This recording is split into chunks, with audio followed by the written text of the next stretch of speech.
It happened in 2012, played the IPL in 2012, and the lead up to that was interesting because I had scored my first Test 100 in Australia in 2012, followed by that game against Sri Lanka in Hobart, where we chased that total down within 40 overs.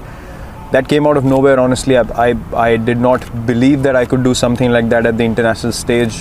It happened, gave me so much belief from there, and then Asia Cup came and I got 183 against Pakistan. On a Sunday, everyone was watching, so things really just turned in about 6 months for me. But I forgot the basics of the game. I started, becoming more desperate, and I thought, this IPL, I'm going to dominate everyone. But the moment IPL started, a few games which didn't go my way, and my mindset completely dropped to the other end. I was eating anything that came in sight. I was finishing, candy packets, 40 pieces a packet. I would finish 3 packets a week. I was eating horribly, sleeping horribly. My habits were all over the place. And I finished IPL. I remember I went home, came out of the shower first day, and I saw myself in the mirror and I was ashamed. It was literally, I saw myself and I thought I'm looking at another human being, and I told myself, look, if you want to play cricket at the highest level, this is not the way that you can manage. And from next day onwards, I changed everything about my diet, the way I trained, everything, and from then on it was just an obsession.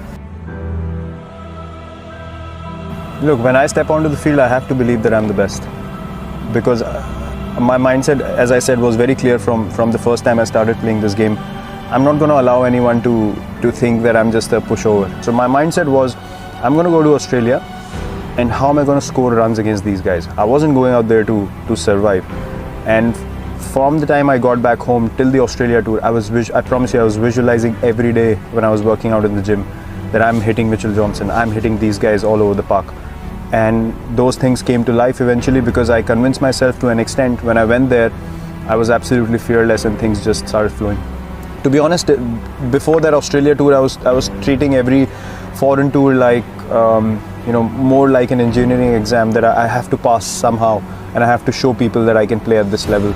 But there I realized that, once you're down and out, there was hardly anyone who came to help me. There was hardly anyone who was looking towards me and saying, listen, let's work together and try to get your game up to speed. Everyone was just going after me left, right and center. So I was like, am I playing to prove these people wrong? For what? I've got nothing to do with them, and they literally have nothing to contribute in my life. So I went back home. I was down for quite a bit. The great thing that happened at that stage was I realized who's with me, who's not. Things were filtered to an extent that I just got so relaxed. When I went back home, I was like, okay, I've hit rock bottom now. No one believes in me. Everyone thinks I should not be playing Test cricket. So what can I do? I can just work as hard as I can. For me, one thing was always very clear. When I step onto the field, I'm going to give 120% every game that I play. And one thing for a fact that no one can count that against me. Till the time I play this game, I am going to play this way, and this is who I am. And if my mindset in the field is simple, I will not stand around wanting people to do something that I'm not able to do first. For me, every ball is an event. Every moment is an opportunity to make your team win. And that is exactly why you step onto the field. You have to make that time count. If you told me I had to walk away from this game tomorrow, I can walk away without any regrets, because everything that